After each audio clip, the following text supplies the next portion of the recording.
Welcome at Riks Hero.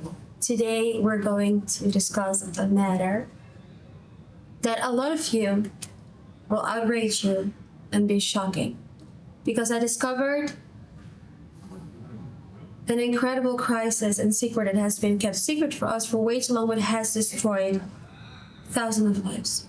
With me today is Noel Willcox. Can you please introduce yourself to the audience? Yeah, hi Scarlett. My name is Noel Willcox, Reform UK. And I am was the parliamentary candidate for Hemel Hempstead constituency, which is just north of London. It's probably about 20 minutes away from London going north. And you were also trying to stand for office for UK reform? That's correct, yes. So obviously with the snap election, when the snap election was called, it gave us very limited time to prepare for it. So we actually hit the ground running about 4 weeks into the campaign. And when the snap election was called, I was currently away having surgery. Because we have many crises here in the UK. I couldn't get surgery here in the UK, so I had to go to Poland to get surgery.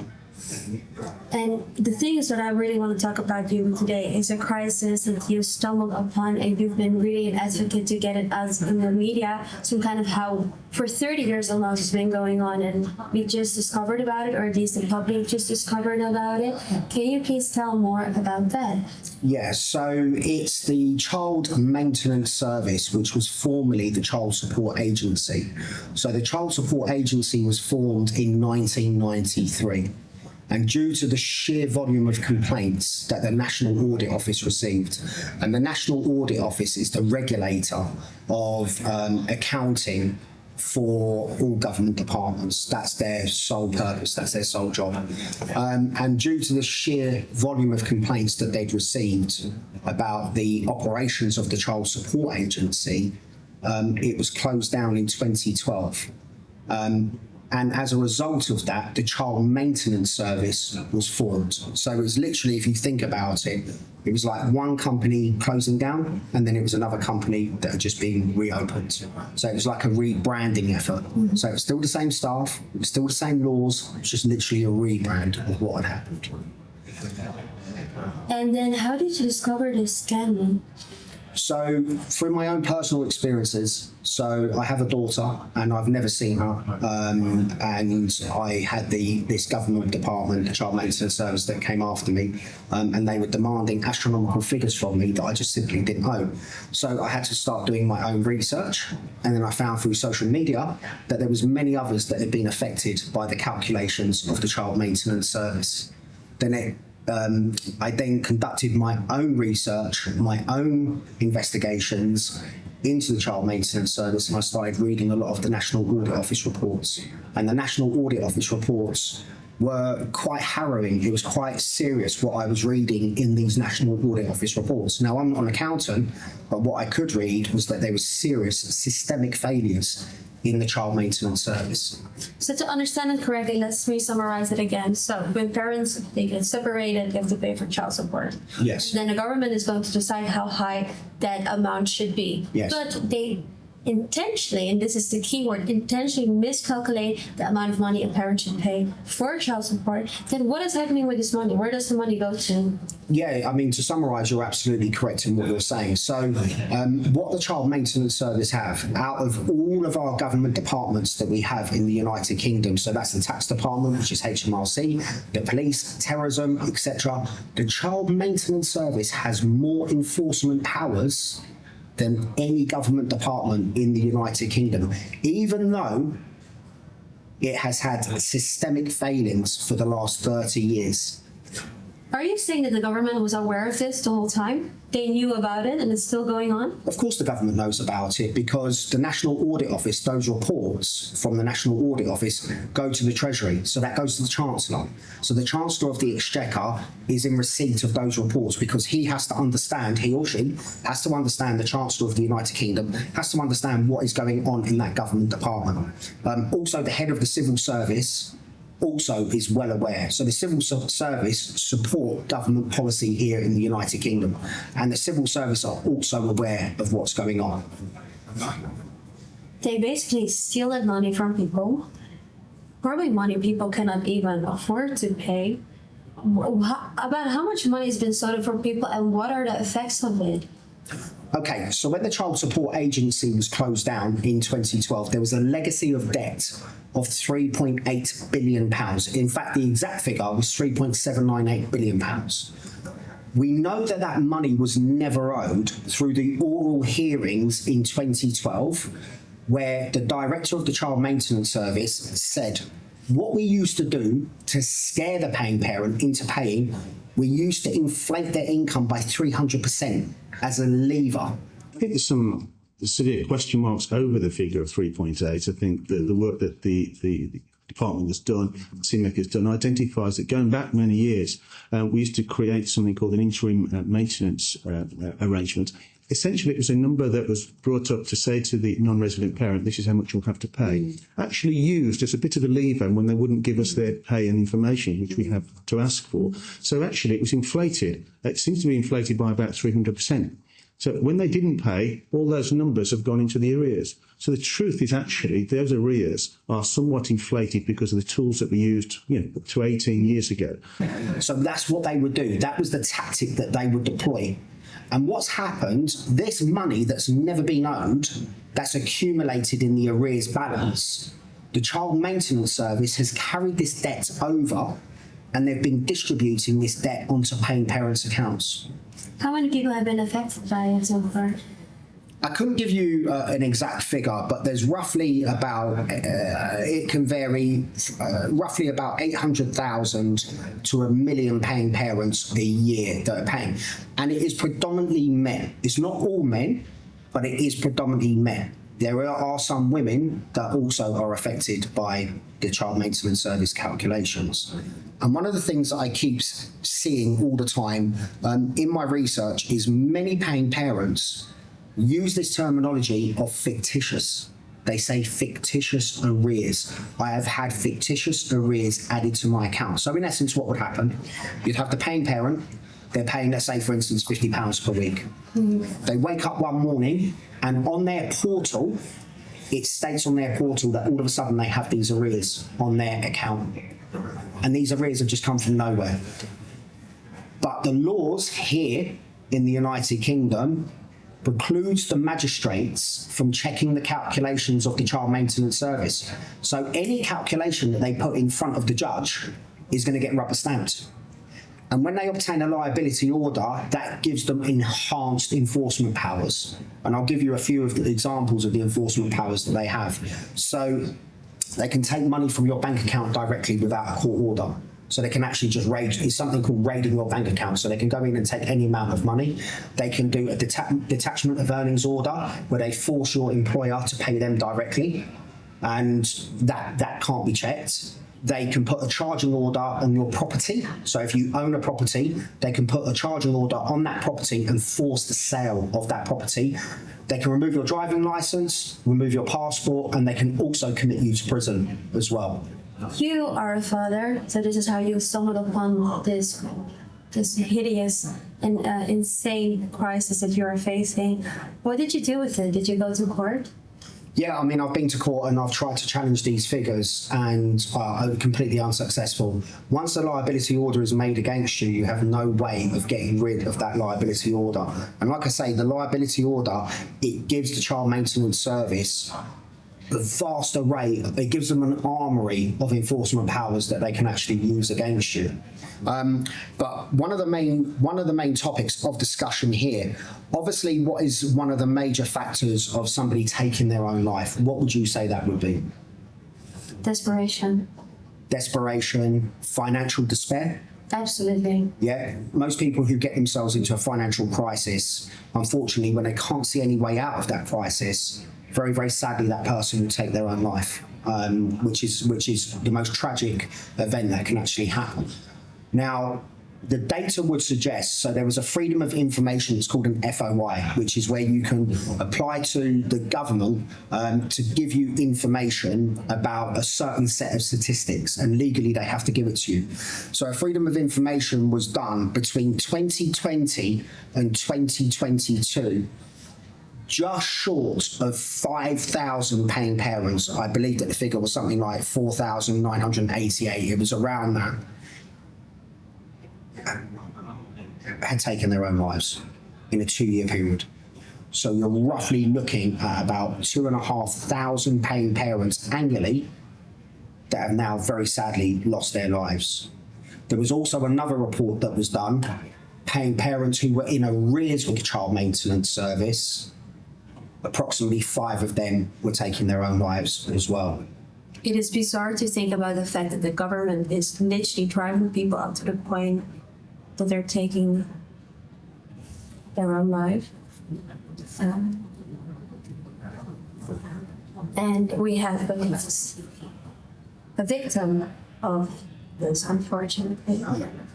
Ian, first and foremost, I want to say thank you so much from the bottom of my heart that you found the courage to share your story. Okay. Can you please introduce yourself?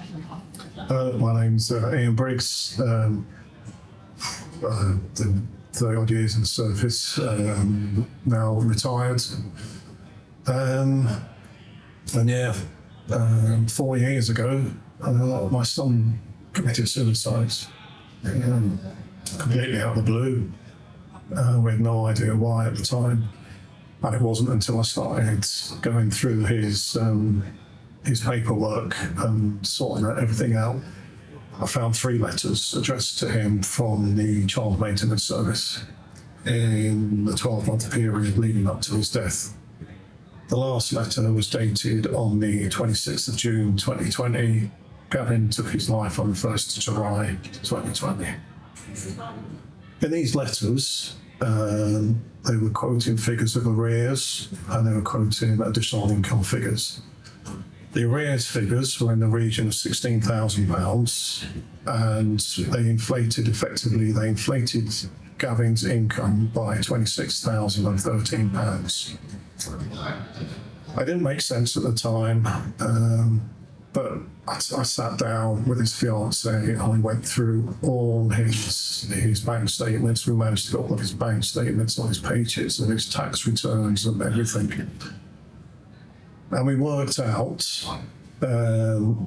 what he was paying. He was paying for his children. He was paying child maintenance for his children. In his final 12 months, I know for a fact that he paid over £16,000 in arrears for 3 children. So I know he was paying his arrears. I have all the bank statements saying he was paying his maintenance, and I have his tax returns, so I know what he was earning. So we sat down and worked it all out. And as far as I was aware, we could work out the arrears figures were just didn't make sense. The additional income, we couldn't figure out where the additional income came from. So I phoned up the CMS to try and find out what was going on. My first phone call with the CMS, the person who I was speaking to obviously had Gavin's files up on his computer in front of him. And he basically couldn't explain any of it. He couldn't explain that where the arrears came from. He couldn't explain where the additional income came from.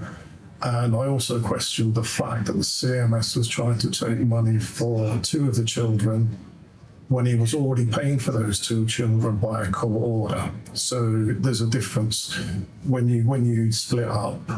If it goes through divorce, part of the divorce can be a court order to decide how much child maintenance you pay.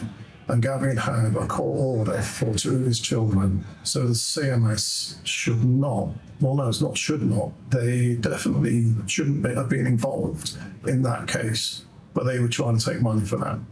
So I also questioned the CMS operative about that, and he couldn't explain that either. He said, look, I can't explain any of this. I'll phone you back tomorrow when I've done some investigation. So the next day, I get a phone call from the CMS team leader. His opening line, which I found very bizarre at the time, was, I am so-and-so and so-and-so from the CMS. All telephone calls from the CMS are recorded. This telephone conversation is not being recorded. And he emphasised that. It was a bit odd. So I started asking him about the arrears figures. I asked him about the additional income, and I asked him about the involvement with the two youngest children when there was a court order in place. During that conversation, he confirmed to me that the arrears figures were basically fictitious. He didn't know where they came from. He confirmed to me that the additional income figure was a complete fictitious figure. He didn't know where it came from. And he also confirmed that the CMS should not have been involved in the case for the two youngest boys. He finished the phone call by saying, basically, I'll phone you back in 10 minutes. He phoned me back in 10 minutes, and his first question, after introducing himself, was, are you administrator of Gavin Estate? At the time, I wasn't. But Gavin left. It was completely unexpected. There was no will, there was nothing. So there was no administrator, no executive of the estate. So he then proceeded to tell me that we can't talk to you. We can't give you any information. And it's like, but you just told me that all these figures were incorrect. I can't confirm it. I cannot confirm it. I'm not going to argue with you. I'm not going to dispute it, but I can't talk to you. And that's, for the last 4 years, that's what I've had with CMS. They will not talk to me about these figures. Now, the criminal thing is, over this 4 years, I have been talking to MPs, I've been talking to people who run the CMS, and everybody in government knows what is going on with these suicides. Everybody knows about it. Nobody wants to talk about it. Nobody wants to admit that we have a government agency that is so out of control and so unregulated that it is driving people to suicide on a regular basis. It is just unbelievable. You cannot... I mean, I struggle to comprehend how some of these people sleep at the night time. I really do, because they know what's going on, but nobody will do anything about it. Ian, thank you so much for sharing your story. Thank you. Justice for Gavin. This is why we are having this difficult conversation, because he deserves justice, not just for him, but also for his 3 children that are left behind because of the government, without a father, and also for all the other parents that have fallen into this criminal act of the government. Ian, if there's one last question.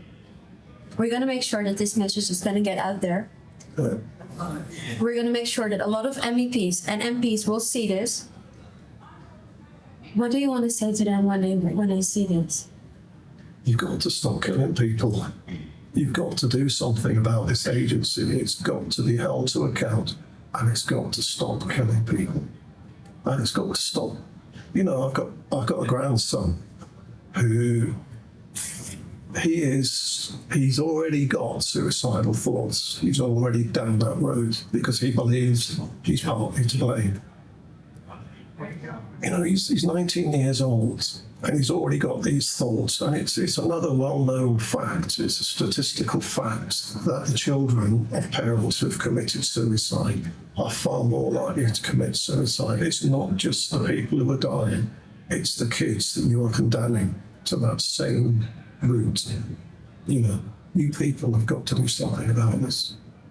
Noel, first and foremost, thank you for making sure that this topic is getting the attention it needs, because it needs to stop right now. Can you please give one last message also to the MPs that they have to watch this, because it's also their responsibility? Yeah, absolutely. I mean, it is their responsibility. And like I say, what we've seen is for 30 years that this problem has been ignored. And thank God, you know, we've got media outlets like yourself who are prepared to put this story out there because they can see the corruption, you know, which is what we're witnessing, really. You know, everybody's talking about corruption at the moment here in the United Kingdom, recently with Keir Starmer and all of these things, the glasses that he's had bought for himself and suits and all this sort of stuff. So I think with this, what needs to happen, definitely what needs to happen here, there needs to be a full review of all of the child maintenance service cases. Yeah, that's what I would campaign for, that there needs to be a full review, an independent review of every single case where people have made complaints, genuine complaints regarding the arrears on their accounts. Not obviously going to look at cases where, somebody's just unhappy with the figure, because they don't want to pay it or whatever it might be. We're talking about genuine cases where there's thousands of pounds of these arrears that have been added to the accounts. Now, my best estimate is that £3.8 billion is the minimum that's been collected by the Child Maintenance Service, and that's £3.8 billion that's never been owed. We need to clarify that point. So that's what I would like, and pending that, there should be a criminal investigation into this department. And the police here in the United Kingdom, they need to really start taking seriously the complaints. I get copied into thousands of emails weekly of people with complaints to the police, and the police keep saying it's a civil matter. It's not a civil matter. This is a damn right fraud that's going on, and it needs to be addressed.